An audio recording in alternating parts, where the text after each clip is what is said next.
আমি আমার প্রিয় ঋতু শরৎকালের দৃশ্য আঁকতে চলেছি। দেখুন কিভাবে আঁকতে হয় সহজ এবং সুন্দর এই দৃশ্যটি। কৌশলে আঁকবো যাতে আপনাদের সবার সুবিধা হবে আঁকতে। এই পাশে যদি আমরা ঘর এঁকে নিই তাহলে আমাদের আঁকাটা অনেক সুবিধা হবে। এখান থেকে একটি ঘরের চাল আঁকবো। একটু ছোট করেই ঘরগুলো আঁকবো আমরা। নিচের দিকে একটি সোজা দাগ, এটা একটু ছোট, দুই পাশেরটা ছোট, মাঝেরটা একটু বড়। এভাবে কোণা করে মিলাতে হবে। আবার এই পাশে একটি ত্রিভুজের মতো দাগ দিব।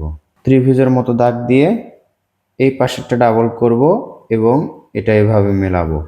তাহলে দুটি ঘর বোঝা যাচ্ছে। নিচের দাগ দুটো আমরা ডাবল করব, তবে ডাবল দাগটা একটু চিকন করে করব। এই পাশে আমরা একটি ফলের পালা আঁকবো, খেরের পালা। দরজা এবং জানালা আঁকতে হবে। এতটুকুই আমার মনে হয় কঠিন ছিল। আশা করছি এটুকু আপনারা আঁকতে পারবেন। এবার দেখুন এখান থেকে এভাবে দাগ কিন্তু আপনারা দিতে পারবেন। এটা হচ্ছে নদীর পার হলো। এই যে এই দাগটি দেয়া আছে, এই দাগের ওপর দিয়ে দূরের গাছপালাগুলো আঁকার আগে আমরা এখানে কিছু গাছপালা এঁকে নিব। সোজা একটা দাগ একটু ভাঁজ করে নিচের দিকে নামালাম, ডাল আঁকলাম। গাছের ডাল এঁকে নিচের দিকে দেখুন, এই তো একটি গাছ আঁকা হলো। গাছের শিকড় আঁকার পর এখানে কিছু একটা শেপ করব। গাছের শেপ, এটা কিন্তু লম্বা শেপের একটি গাছ আঁকলাম। একই রকম করে এখান থেকেও একটি ডাল আঁকবো ঘরের পিছনে। ডাল আঁকার পর লম্বা শেপের গাছ আঁকবো। এই পাশেও আরো একটা একই রকম করে ডাল আঁকার পর গাছ আঁকবো। এভাবে কিন্তু আপনারা গাছ আঁকতে পারবেন। এবার এই যে দাগ থেকে আমরা দূরের গাছপালাগুলো আঁকবো। এভাবে দাগ দিয়ে রাখবো। রং করার সময় এগুলো সুন্দরভাবে আঁকা যাবে। হালকা দাগটি এবার গাঢ় করে দিব। শরৎকালের দৃশ্যটি মূলত আকাশ এবং কাশফুল দিয়েই বোঝানো যায়। রাবার দিয়ে আমরা এই হালকা দাগটা মিশিয়ে দিব। দেখুন দাগটা আর থাকলোই না। এবার আমরা আকাশে মেঘ আঁকবো। মেঘ কিভাবে আঁকবেন দেখুন, কোনোটা ছোট কোনোটা বড়, কোনোটা ছোট কোনোটা বড়, এভাবে একটি ধাপে আমরা আগে মেঘ আঁকলাম। এরপর এখান থেকে দেখুন আরো একটি ধাপে আমরা মেঘ আঁকবো। এভাবে মেঘ আঁকা কে না পারে। আবার দেখুন এখান থেকে আবার একটু অন্যরকম হতে পারে। আপনারটা আমারটা যে হুবহু হবে এমন কোনো কথা না। এগুলো মেঘ আঁকছি আমরা। মেঘের কারণেই শরৎকালের এই আকাশটা বেশ ফুটে উঠবে। আশা করছি আপনারা সহজ মেঘ এভাবে আঁকতে পারবেন। রং করার সময় আমরা ভালোভাবে বুঝিয়ে দিব। আর বেশি কিছু আঁকার প্রয়োজন নেই, শুধুমাত্র এখানে দেখুন আমরা একটি নৌকা আঁকবো। নৌকা দেখুন, এখানে একটা দাগ দিলাম, এই পাশে আরো একটা দাগ। এবার কি করব, এই দাগটা এটার সাথে মেলাবো। আবার এখান থেকে একটা দাগ দিব, এখানে আমরা নৌকার সই আঁকবো। এটা যদি পাল তোলা নৌকা আঁকি বেশ দারুণ লাগবে। ছোট্ট একটি নৌকা, নিচে আমরা ঢেউ দিব। এতটুকু ঢেউ দেওয়ার পর দেখুন এদিকে এই ভাঁজে দাগ দিব। এবার আমরা নৌকার পাল আঁকবো। পাল কিভাবে আঁকবেন, এখান থেকে একটা দাগ দিলেন, এখান থেকে এদিকে একটা দাগ, এই দুই দাগ এটার সাথে মিলে দিতে হবে। ছোট্ট একটি নৌকা, সোজা দাগ সোজা দাগ, চিকন দাগ এটার সাথে মিলবে, এটার সাথে। এগুলো হচ্ছে পালের সাথে লাগানো দড়ি। আমরা এবার এখানে কাশফুল আঁকবো। শুধুমাত্র কাশফুল আঁকবো। দেখুন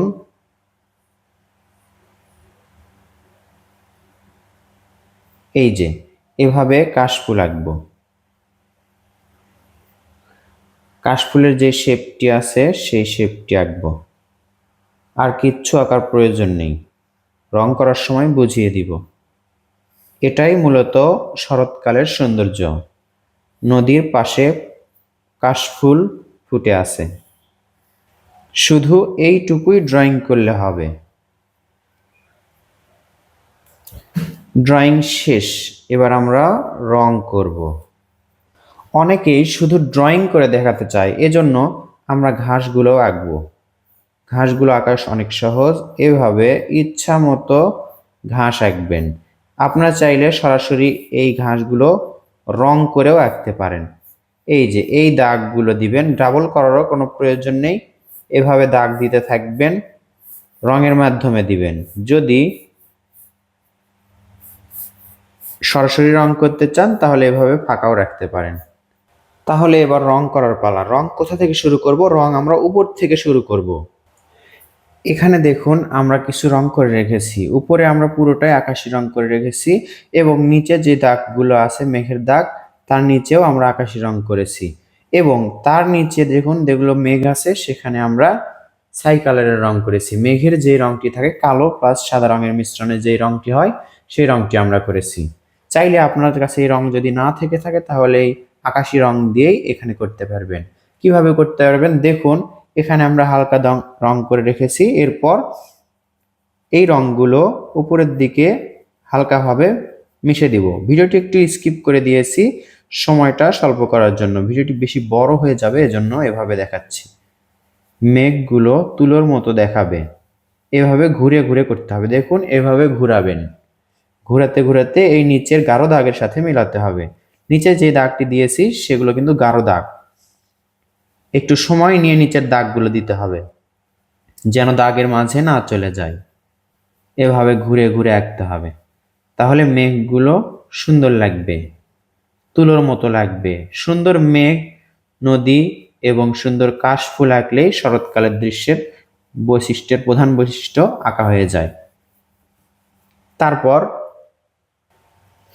এই যে দেখতে পাচ্ছেন কালো মেঘ, এটা আমরা হালকা করে দিব।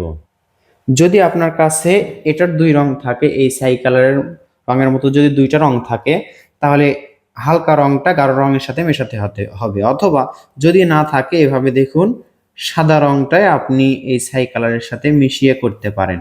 আমরা সাদা রংটাই ছাই কালারের সাথে মিশিয়ে হালকা করে দিচ্ছি, এটাই সুন্দর লাগবে। দেখুন শুধু নিচে রং করার কারণে কেমন লাগছিল, আর এই রংটা যখন মেলাচ্ছি আরো সুন্দর লাগছে, একেবারে মেঘের মতোই লাগছে। ঘুরে ঘুরে এভাবে মেলাবেন, তাহলে মেঘগুলো তুলোর মতো লাগবে। আকাশে তাহলে সুন্দর রং দিয়ে আমরা বোঝাতে পারলাম। এবার আমরা হলুদ রং নিলাম। হলুদ রং অবশ্যই এই খেরের পালাতে করতে হবে, পুরোটাতেই করলাম। এরপর একটু করে গাছের মাথায় করব। আবার দেখুন একটু করে গাছের মাথায় করব এভাবে।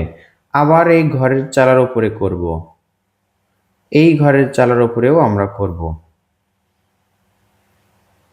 নিচে যে দাগটি আছে ডাবল দাগ, এটাতেও হলুদ রং করব।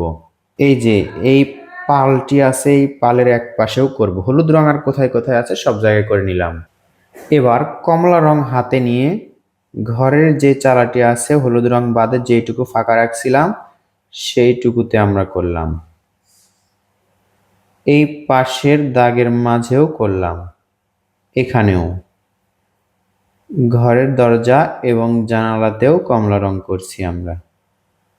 এবং এই যে পাল দেখতে পাচ্ছেন এটাতেও করব। শুধু এখানে না, এখানে করার পর আমরা লাল রংটি হাতে নিয়ে এই যে ছইটি আছে নৌকার ছই, এই ছইয়ের ওপর করব। এবার কাঠালি রং নিলাম। এটা প্যাস্টেল রঙও হতে পারে, যে কোনো রং হতে পারে, কাঠ পেন্সিলের রঙও হতে পারে। যে রং আছে সেই রং নিয়েই আপনি রং করবেন। এই যে কাঠালি রং একটু গাঢ়ও হতে পারে আপনাদের রং, অথবা খয়েরি রঙেও করতে পারেন। হালকা খয়েরি রং যদি থাকে তাহলে দেখুন গাছের ডালে করতে পারেন, অথবা কাঠালি রং। হালকা খয়েরি রং করলে বেশি গাঢ় হয়ে গেলে কালচে কালচে লাগে, এজন্য আমরা লাইট রাখছি। এবার দেখুন হালকা সবুজ রং নিলাম। হালকা সবুজ রংটি নিয়ে আমরা গাছের অর্ধেক করব, আবার নিচেরটুকু ফাঁকা রাখবো। হলুদ রঙের সাথে হালকা রং মেশাবো এই পাশেও, এজন্য এই অংশটি আমরা ফাঁকা রেখেছিলাম। এরপর আমরা গাঢ় সবুজ রং নিয়ে এই হালকা সবুজ রঙের সাথে মিশিয়ে দিব। নিচের অংশটুকু করব, তাহলে ধাপে ধাপে গাঢ় থেকে হালকা বা হালকা থেকে গাঢ় রং কেমন লাগছে দেখুন। আশা করছি এভাবেই রং করবেন ধাপে ধাপে। আর যদি সমস্যা হয় একটা রঙেই আপনি রং করতে পারেন, রং মেশানোর প্রয়োজন নেই। যদি পারেন এভাবে আঁকবেন, সুন্দর হবে। এবার আবার কি করতে হবে, গাঢ় সবুজ রং নিয়ে দেখুন পার থেকে এভাবে ছেড়ে দিতে হবে। নদীর পার এটা, এখান থেকে এভাবে ছেড়ে দিতে হবে, ব্রাশের মতো ছেড়ে দিতে হবে। যদি প্যাস্টেল রং হয় এটাতেও সুন্দর লাগবে, প্যাস্টেল রঙেও সুন্দর লাগবে।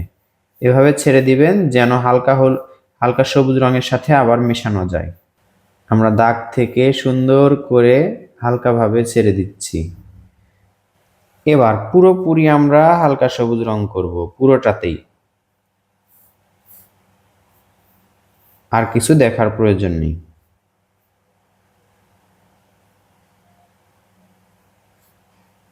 রং বেশি ঘষাঘষি করলেই নষ্ট হওয়ার সম্ভাবনা থাকে। এবার গাঢ় খয়েরি রং দেখুন আমরা নৌকার এই নিচে করলাম, চাইলে কালোও করতে পারেন।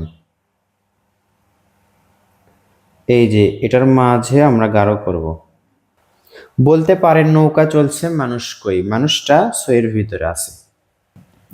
এবার আমাদের এই ঘাসগুলো আঁকতে হবে, ঘাসের রং করতে হবে। কিভাবে রং করতে পারি একটু দেখুন, আশা করি আপনাদের জন্য সহজ এবং সুন্দর হবে। এই যে দেখুন এর মাঝে দিয়ে এভাবে দাগ দিচ্ছি, নিচের দিকে মোটা হবে, উপর দিকে চিকন হবে। প্রথমে আমরা এই শেপে এই শাড়ির মতো করে দাগ দিয়ে নিব, যেন এই সাদা দাগের মাঝে না যায়। খেয়াল রাখবেন সাদা দাগের মাঝে যেন না যায়। উপর দিকে চোকা হতে হবে। প্রথমে হালকা রং করতে হবে, এরপর আমরা গাঢ় রং করব। হালকা সবুজ রং আমরা করে নিয়েছি, এবার গাঢ় সবুজ রং করব। রং করবেন ঘন করে, আর চেষ্টা করবেন যেন সাদা রঙের মাঝে না যায়। সাদা এই রংটি হাইলাইট করতে পাশে দিয়ে আপনি গাঢ় সবুজ রং করতে পারেন, তাহলে সাদা রংটি ভালো বোঝা যাবে। সাদা রং করতে হয় না, অন্য রঙের মাঝে নিয়ে ফুটিয়ে তুলতে হয়। এরপর আমাদের গাঢ় নীল রং করতে হবে। কোথায় করতে হবে? এই যে পার থেকে এভাবে এভাবে ছেড়ে ছেড়ে দিতে হবে, যেন হালকা রংটা এই দাগের সাথে এই গাঢ় রঙের সাথে মেশানো যায়। এবার আমরা হালকা নীল বা আকাশি রংটি নিয়ে এই রঙের সাথে মিশে দিব, গাঢ় রঙের সাথে মিশে দিব। হালকা রং গাঢ়র সাথে অনায়াসে মিশে যাবে। এভাবে পুরোটাই আমরা নীল করব না, এভাবে মাঝের দিকে সাদা সাদা রাখবো, তাহলে আমাদের ঘাসের মাঝেও রং করা লাগছে না। আশা করছি এভাবে আঁকলে আপনাদের জন্য সহজ হবে। রং কিন্তু এই দিকে পাতাল দিকে করতে হবে, লম্বা দিকে করা যাবে না। তো বন্ধুরা, আপনার কাছে কেমন লাগলো এই সুন্দর শরৎকালের দৃশ্যটি? যদি ভালো লেগে থাকে তাহলে অবশ্যই আমি আপনার কাছ থেকে লাইক কমেন্টের আশাবাদী। শেষ পর্যন্ত ভিডিওটি দেখিয়ে শেখাতে পারলেন কিনা এটাও কমেন্ট করে জানাবেন। ধন্যবাদ।